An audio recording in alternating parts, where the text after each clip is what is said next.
Assalamualaikum warahmatullahi wabarakatuh. Kembali lagi di channel Istana Misteri untuk kisah yang akan saya bawakan kali ini, yaitu sebuah kisah yang berjudul Pesugihan Penglaris Penjual Basreng.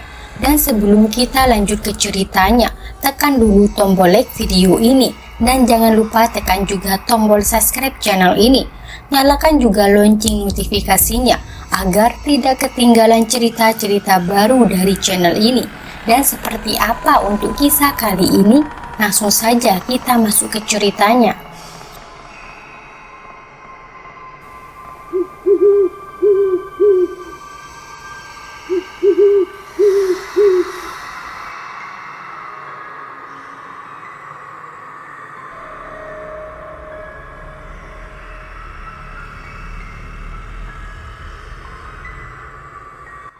Malam itu, Mbak Siska duduk di ruang tamu rumah yang sederhana. Dalam suasana hening, dia memutuskan untuk berbagi kisah yang biasanya dirahasiakan oleh banyak orang.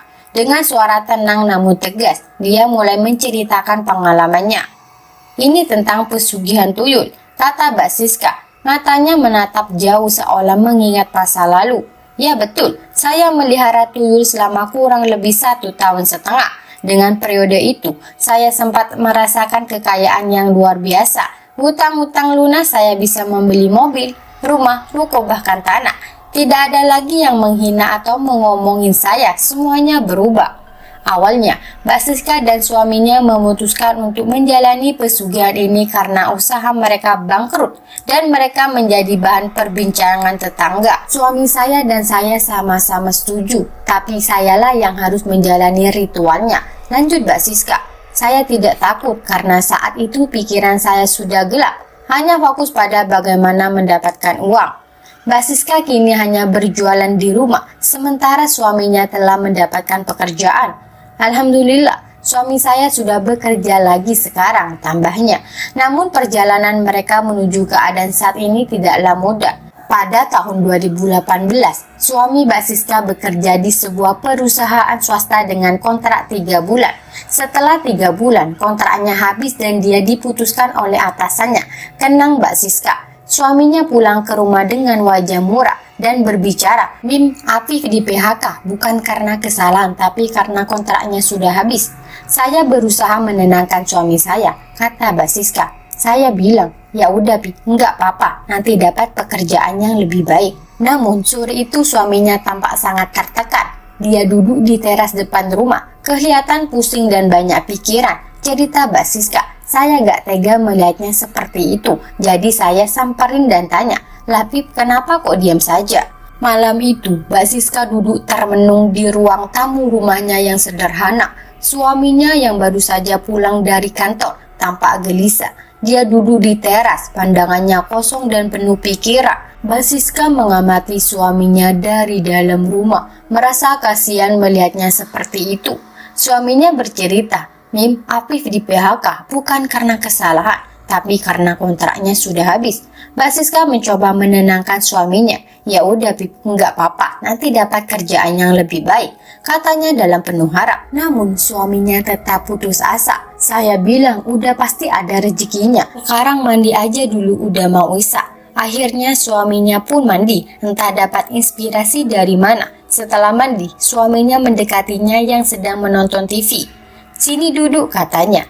"Iya, kenapa?" tanya Mbak Siska. Suaminya kemudian mengusulkan, "Gimana kalau Mami bikin basreng aja? Mami kan bisa." Mbak Siska sedikit bingung, mau bikin basreng apa ya? "Bakso yang digoreng tipis dibumbui chili oil yang sedang viral saat ini," jelas suaminya. Akhirnya, Mbak Siska menyetujui ide suaminya. Setelah seminggu, dana untuk memulai usaha tersebut terkumpul.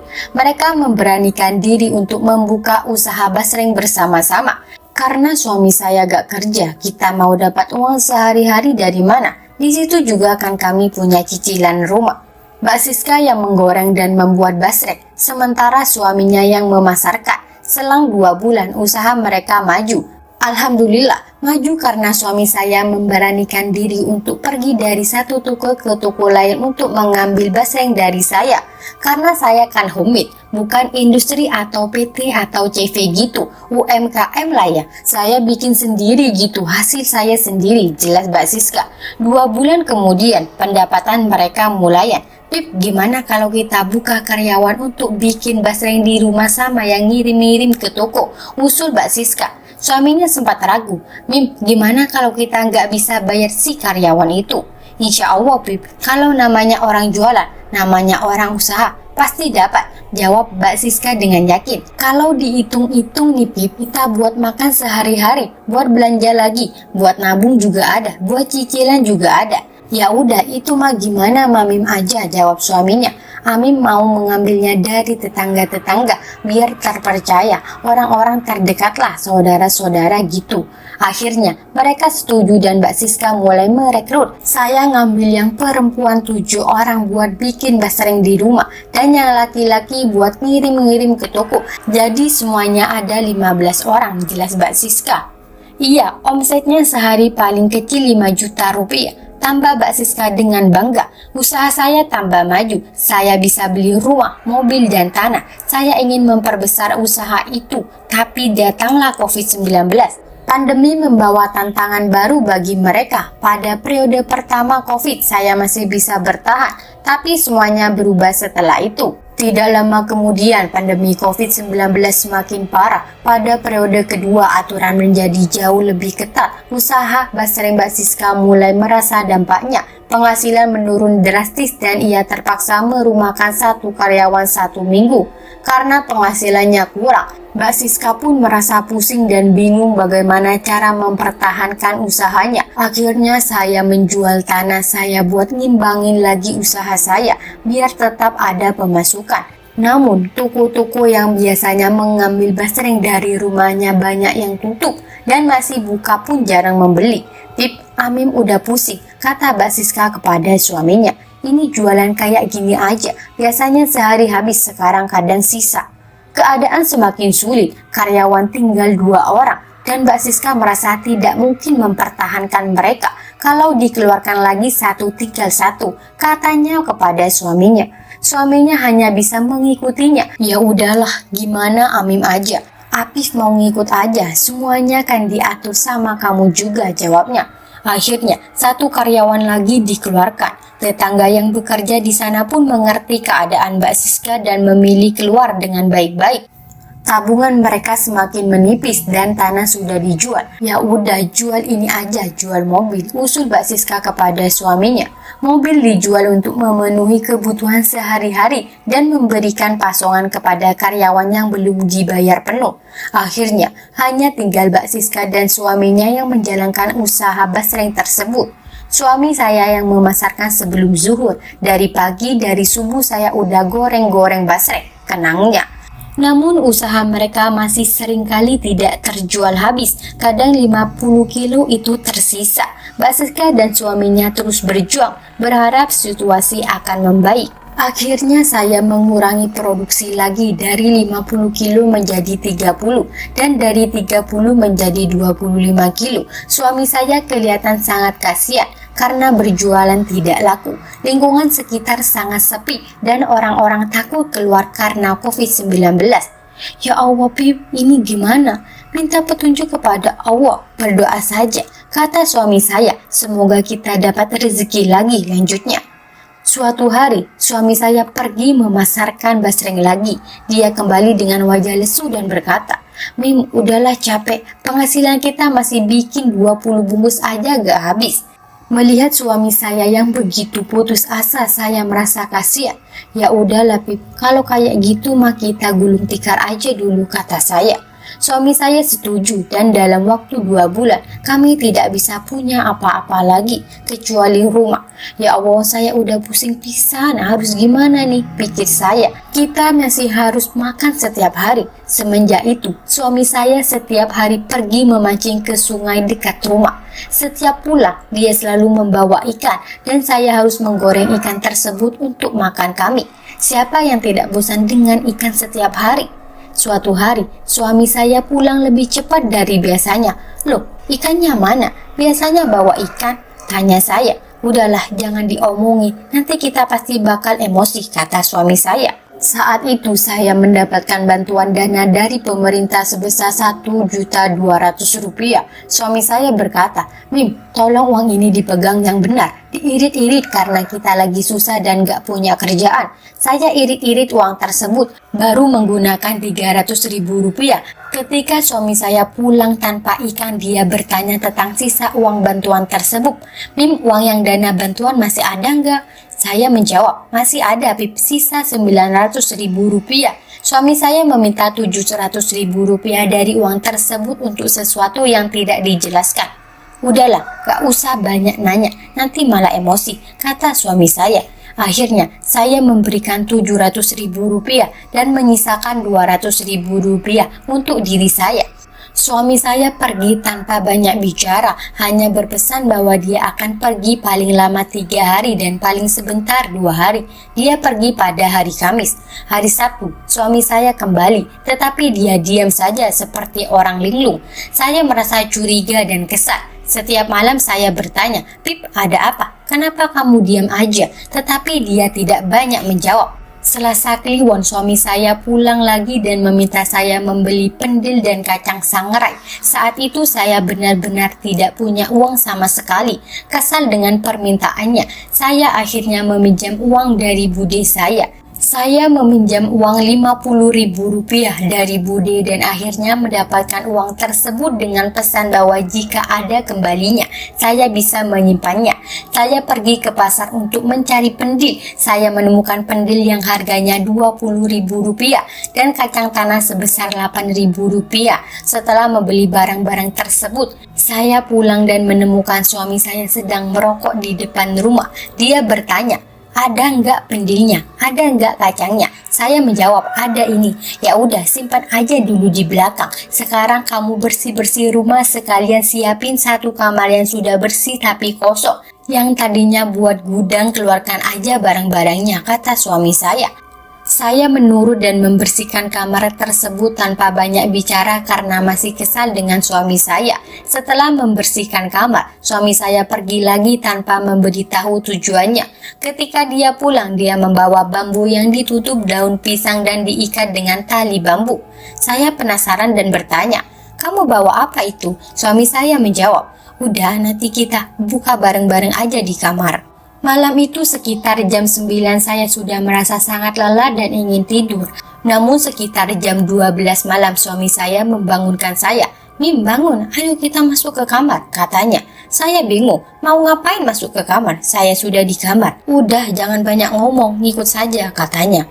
Kami masuk ke kamar yang sudah saya siapkan. Di dalam kamar itu sudah ada pendil dan tas travel bag. Suami saya duduk di satu sisi dan saya di sisi lain, hampir berhadap-hadapan. Saya tidak tahu apa yang sedang terjadi, tapi jantung saya berdebar kencang. Suami saya kemudian membuka bambu tersebut dan keluarlah makhluk kecil. Saya kaget, tapi saya ingat pesan suami saya, "Kalau nantinya makhluknya keluar, kamu tolong jangan sebutkan astagfirullah atau lafal Allah sekaget-kagetnya kamu, diam aja." Saya pun diam. Suami saya mulai membaca-bacakan yang tidak saya mengerti. Dalam waktu 2-3 menit, makhluk itu semakin besar hingga seperti bayi, meskipun tidak seperti bayi baru lahir. Warnanya abu-abu, kulitnya keriput, kupingnya panjang, matanya belekan, ada ingus dan kopoknya, serta kukunya panjang dan keriput. Makhluk itu tampak seperti bukan manusia. Saya sangat ketakutan, tapi suami saya terus meyakinkan bahwa makhluk itu akan membawa kemakmuran bagi kami. Makhluk kecil itu memanggilnya saya ibu, yang membuat saya terkejut. Suami saya berkata agar saya menuruti permintaan makhluk itu, termasuk jika dia minta susu. Saya hanya bisa menurut karena hidup saya sudah lelah dan miskin. Setelah makhluk itu mengecil kembali, suami saya memasukkannya ke dalam kendil yang sudah ditutup daun pisang, lalu memasukkannya ke dalam tas travel bag. Meskipun masih syok, saya akhirnya tertidur hingga pagi hari. Ketika suami saya pulang, dia membawa banyak uang dalam berbagai pecahan yang tidak beraturan tapi tidak lecek. Saya penasaran dan khawatir, takut suami saya melakukan tindakan kriminal seperti merampok atau membobol bank. Namun, suami saya menjelaskan bahwa uang tersebut berasal dari pasar-pasar. Sebagian digunakan untuk membayar utang kepada bekas pegawai dan petani, serta untuk kebutuhan sehari-hari. Saya masih belum sadar bahwa makhluk itu adalah tuyul. Namun, setelah beberapa kali mendapatkan uang dalam jumlah besar, saya baru menyadari bahwa suami saya memelihara tuyul.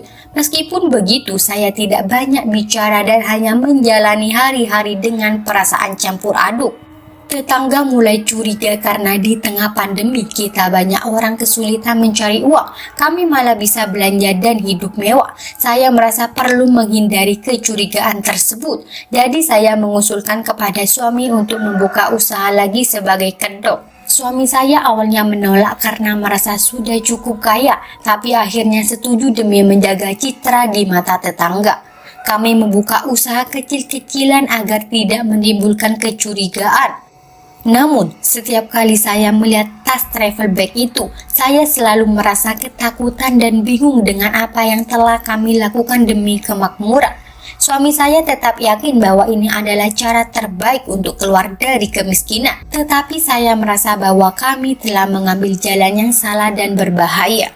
Meskipun saya tahu kami mengambil uangnya bukan dari tetangga, tapi dari luar di pasar-pasar. Tetap saja pasti ada tetangga yang curiga. Suami saya juga cerita bahwa tuyulnya hanya beroperasi di luar kampung, bukan di sekitar sini. Suami saya tidak pernah cerita detail tentang bagaimana tuyul itu mengambil uang. Dia hanya bilang bahwa si tuyul tidak pernah beroperasi di kampung ini, selalu di pasar. Proses pengambilan uangnya juga tidak pernah dia ceritakan. Yang saya tahu, suami saya hanya membuka pendil itu di pasar, membiarkan makhluk itu keluar, lalu menunggunya sambil merokok. Setelah beberapa saat, tasnya tiba-tiba penuh dengan uang. Setelah setiap operasi, terutama saat Selasa Kliwon, saya disuruh menyusui tuyul itu. Makhluk itu hanya beroperasi di malam hari, dari jam 12 sampai menjelang subuh. Suami saya selalu membentak tuyul itu agar bekerja. Tuyulnya seperti anak kecil, baru mau bekerja setelah dimarahi. Seiring berjalannya waktu, kehidupan kami semakin makmur. Kami membuka usaha kecil-kecilan sebagai kedok agar tetangga tidak curiga. Namun, tubuh saya semakin kurus setiap hari. Meskipun kami hidup makmur, tetangga mulai membicarakan keanehan tersebut. Terutama karena di masa pandemi banyak orang kesulitan mencari uang, sementara kami terlihat hidup berkecukupan. Suatu hari, saya merasa perlu memeriksa kondisi kesehatan saya karena tubuh saya semakin kurus dan lemah. Saya pergi ke puskesmas, kemudian ke rumah sakit besar di Jawa Tengah. Hasil pemeriksaan menunjukkan bahwa saya tidak memiliki penyakit apapun. Semua hasil tes normal. Namun badan saya tetap kurus dan lemah. Selama menunggu di rumah sakit, saya merasa tidak nyaman karena ada seorang bapak-bapak yang terus memperhatikan saya. Setiap kali saya menatapnya balik, dia selalu mengalihkan pandangannya. Saya merasa aneh dan tidak nyaman, tapi tidak memberitahu suami saya karena dia duduk dengan ponselnya. Setelah pemeriksaan selesai, dokter menyatakan bahwa tidak ada penyakit yang terdeteksi. Saya keluar dari ruangan dokter dengan penasaran campur aduk, merasa bingung dengan kondisi saya yang semakin kurus meskipun tidak ada penyakit yang terdeteksi. Saya berterima kasih kepada dokter dan melanjutkan hidup dengan perasaan was-was dan penuh pertanyaan. Setelah keluar dari rumah sakit, saya melihat bapak yang tadi duduk di sebelah saya masih memperhatikan saya. Dia memanggil saya dengan suara agak keras dan saya menoleh untuk mendengarkan. Ternyata bapak itu ingin berbicara dengan kami. Suami saya memutuskan untuk mencari tempat yang tenang untuk berbicara dengan bapak itu. Kami menemukan warung sepi dan memesan makanan. Bapak itu mulai menjelaskan bahwa dia kasihan melihat kondisi saya yang semakin kurus. Dia langsung menuduh bahwa kami memelihara tuyul. Suami saya sangat marah dan membanting meja. Dia tidak terima dituduh tanpa bukti. Saya menyuruh suami saya untuk tenang dan mendengarkan penjelasan bapak itu. Bapak itu mengatakan bahwa meskipun kami sudah memeriksa kesehatan ke rumah sakit besar, tidak akan ditemukan penyakit apapun karena kondisi tubuh saya disebabkan oleh tuyul yang menghisap darah dan daging saya, bukan air susu. Bapak itu juga menanyakan dari mana suami saya mendapatkan tuyul tersebut. Dan apakah ada perjanjian atau tumbal? Suami saya menjelaskan bahwa tidak ada perjanjian khusus, hanya kuncin yang tahu. Bapak itu menyarankan agar suami saya mengembalikan tuyul tersebut karena saya semakin hari semakin kurus. Akhirnya, suami saya setuju untuk mengembalikan tuyul itu setelah mendengar penjelasan dan merasa kasihan dengan kondisi saya. Bapak itu meninggalkan nomor telepon dan meminta kami menghubunginya setelah tuyul dikembalikan. Sejak saat itu, suami saya berusaha untuk mengembalikan tuyul itu. Dia akhirnya melakukannya dan menganggap bahwa dia sudah merasa cukup. Setelah itu, kondisi kami mulai berubah dan saya merasa lebih baik. Setelah mengembalikan tuyul, suami saya pulang tanpa membawa apapun dan kami berdua merasa lega. Namun beberapa bulan kemudian, keadaan kami semakin memburuk. Mobil yang kami pinjamkan hilang setelah dipakai teman suami saya. Dan ternyata ruko yang kami miliki juga dijual tanpa persetujuan kami. Keadaan finansial kami semakin parah dan saya harus mulai menjual apa saja untuk mendapatkan uang. Tetangga-tetangga mulai membicarakan kami, meremehkan kondisi kami yang dulu kaya sekarang jatuh miskin. Meskipun omongan mereka menyakitkan, saya berusaha menutup telinga dan fokus pada usaha saya. Saat saya masih menyusui tuyul, bau yang menyengat dan kotor dari makhluk itu sangat mengganggu. Suami saya mengungkapkan ketidakmampuannya untuk membersihkan tuyul tersebut. Meskipun kami mencoba, kami benar-benar merasakan dampak negatif dari pesugihan tersebut. Setelah semua pengalaman ini, kami menyadari betapa berbahayanya pesugihan dan keputusan untuk melibatkan makhluk gaib. Kami memutuskan untuk berbagi cerita ini sebagai peringatan kepada orang lain agar tidak mengikuti jalan yang sama. Jangan mencoba pesugihan atau mencari jalan pintas untuk kekayaan, karena pada akhirnya itu hanya akan membawa kehancuran.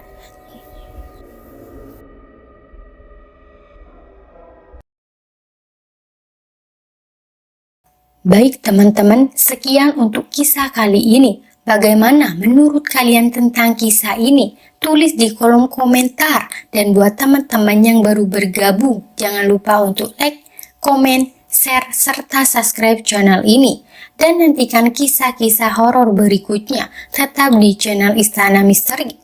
Terima kasih. Wassalamualaikum warahmatullahi wabarakatuh.